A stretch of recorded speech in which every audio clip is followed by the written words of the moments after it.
A ver, ¿qué pensaste, doctor? ¿Ya comenzamos? ¿Sí? Muy bien.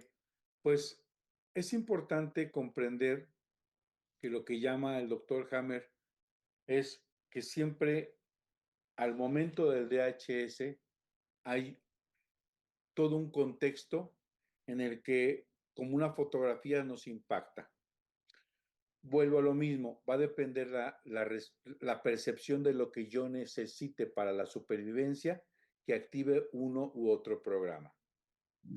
Aquí es importante entender, por ejemplo, imaginemos en este contexto evolutivo las primeras formas de vida. Imaginemos que la primera forma de vida era un animalito redondeado en forma de dona y que la primera, cuando sale del mar, esas anémonas en forma circular, lo primero que, y hay una boca y una cloaca juntas, lo primero que necesita es el alimento para sobrevivir. Ahí, en ese proceso evolutivo, algo que le llamamos tronco cerebral, que es la parte más antigua del cerebro, desarrolla programas de supervivencia. Y lo que yo te comentaba, si yo tengo que ver con un conflicto de no poder atrapar el bocado, frecuentemente un niño que hace amigdalitis es que quiere un juguete y no se lo dan, quiere un juguete y no se lo dan, se lo prometen, y hasta que tiene el juguete, el niño después hace una amigdalitis. La amigdalitis es la expresión de la curación de ese bocado que el que deseaba alcanzar. ¿Y qué es lo que pasó antes que no vimos? Que había células que crecieron para tratar de ensalivar ese bocado y poderlo engullir. Sé que es un contexto nuevo, un lenguaje nuevo, que a veces nos cuesta un poquito asimilar, pero aquí lo más importante es entender la temática o la idea principal de hacia dónde va. Si logra este bocado alcanzar, esa amígdala ya no necesita hacer células que producieron más saliva o más células para ensalivar eso, y entonces el cerebro manda una orden, manda micobacterias o bacterias y hace que eso se degrade. Y eso le llamamos infección amigdalar, o le llamamos abscesos, o le llamamos purulencia, amígdalas hipertrofiadas, ulceradas. Y creemos que el niño está enfermo, en realidad está en un periodo de curación. Por eso aquí es importante, después de aclarar la percepción de cómo yo percibo es lo que va a afectar, es una persona, por ejemplo, que encuentra infraganti a su pareja en una infidelidad, si el conflicto es que yo me siento desvalorizada porque yo soy de mayor edad ante una mujer joven, me desvalorizo, los huesos van a entrar en el programa. Primero se descalcifican y después se hacen fuertes, el sentido biológico, y se hacen más resistente ante una situación así. Si el conflicto es una afrenta, ¿qué van a decir mis vecinos? Y me lleva a la ira, son los conductos biliares los que necesitan más espacio para sacar más bilis y poder digerir ese bocado territorial. Entonces, ¿cómo necesitamos una u otra situación? Yo estoy a punto de perder a mi marido, entonces puedo desarrollar, ya lo perdí, me divorcié, ahora viene un quiste o un tumor ovárico porque necesito verme más joven y volver a poder conquistar a un nuevo hombre, porque la evolución le interesa que sobreviva la especie, no le interesa las emociones que tuvimos. O bien, yo tuve un conflicto de pelea con mi marido, va en relación a la glándula mamaria. Entonces, y si yo perdí a mi hijo, va en derecha si es diestra.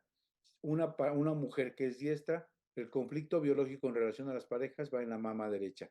Una mujer que es diestra, los conflictos biológicos en relación a su madre, a su hijo, va en la mama izquierda. Entonces ya clínicamente nosotros podemos preguntar qué pasó con tu madre, qué pasó con tu pareja, qué pasó con tu padre. Eso es importante en la parte clínica. Es todo un contexto que nos permite a nosotros abordar al paciente. Pero aquí es importante, muy importante, que comprendamos la segunda ley biológica. La segunda ley biológica nos dice que todo proceso de enfermedad es un suceso bifásico. ¿Qué significa dos fases? Siempre y cuando se llegue a la solución del conflicto, hay dos fases. Él dice, imaginemos una línea horizontal y en esa línea horizontal hay una línea de valle y cresta, simpaticotonía, vagotonía, día-noche. Este ciclo día-noche es de 24 horas. Sabemos ya en medicina que en el día predomina la simpaticotonía y en la noche predomina la vagotonía. Este es un equilibrio y es la normalidad. Este equilibrio se rompe cuando aparece el conflicto biológico llamado DHS.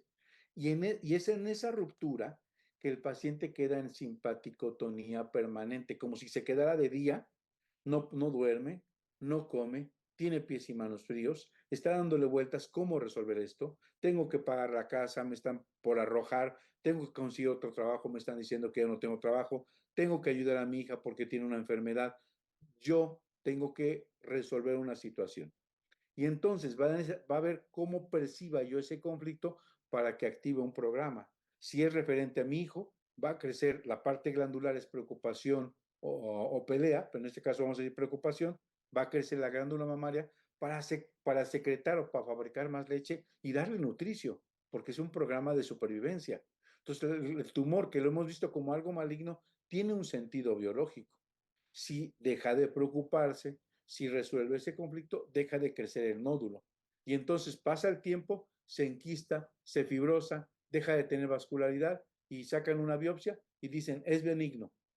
Nada es espontáneo. Ese tumor no creció de la noche a la mañana. Tuvo que tener una mitosis. Afortunadamente, en el periodo que había multiplicación celular, no se sacó la biopsia y si no le hubieran diagnosticado un adenocarcinoma de mama. ¿Y qué viene ahí? Amputación de mama, quimioterapia, radioterapia, morfina, hasta que el paciente lo llevan a una muerte segura. Por eso es importante compartir esto, porque podemos comprender qué nos ha pasado en la vida y fue tan perfecta la descripción de cada uno de los conflictos que encontró con cada una de las enfermedades o los tejidos, que es apabullante entender que todo pasa. Entonces estamos en esta simpaticotonía. Esta simpaticotonía se invierte a la noche, a la vagotonía, cuando resolvemos el conflicto. Y cuando resolvemos el conflicto estamos en una fase de curación. Ahí ya podemos dormir, pero cuando sale el sol dormimos más profundamente, porque el programa biológico de supervivencia es que si uno está enfermo, la noche tiene uno que estar alerta porque puede ser depredado. Entonces las primeras horas no se duerme, sino cuando sale el sol. Después hay manos calientes, ya no son frías, ya tiene buen apetito, come de más y aparecen muchos dolores, inflamaciones, edemas, enfermedades que en realidad son reparación, restauración, aunque parezca raro decirlo, son fases de curación. Y sí, es cierto, ahí participan los microbios, porque si hubo un tejido, acá lo va a degradar. Si hubo una degradación, acá la va a construir con ayuda de microbios. Entonces los microbios siempre van a participar en la fase de curación, pero no son responsables de la enfermedad. Y una vez que esta fase de vagotonía, que la divide en dos, una fase inflamatoria y un pico de crisis curativa que es diurética, y después pasa por una fase cicatrizal, llega de nuevo a la normotonía. A ese proceso simpaticotónico, vagotónico le llamó el compás del doctor Hammer. Este compás nos permite saber en qué fase estamos. Preguntémonos, tenemos las manos frías, dormimos, no comemos, estamos en un conflicto que hay que resolver. Estamos enfermos, pero con manos calientes, tenemos buen apetito, solamente tenemos que esperar un tiempo para regresar a la normotonía, al equilibrio. Ay, doctor. Ay, doctor. Pues entonces estamos en la segunda ley, que es la que tiene dos fases la enfermedad, ¿verdad? Vámonos a la tercera. La tercera ley, bueno, la primera ley, para que no nos compliquemos, siempre que aparece, Hammer le llama a las enfermedades programas. Siempre que aparece un programa similar en el lenguaje alopático, una enfermedad, debe haber un conflicto biológico, sorpresivo, dramático y no compartido. Segunda ley, siempre que haya un conflicto biológico, interrumpe el equilibrio y aparece un periodo de estrés permanente hasta la solución del conflicto para pasar a una fase de curación. En este periodo de estrés el conflicto no se ha resuelto y en la fase de curación ya se resolvió el conflicto. Con eso nos vamos a quedar que es muy fácil.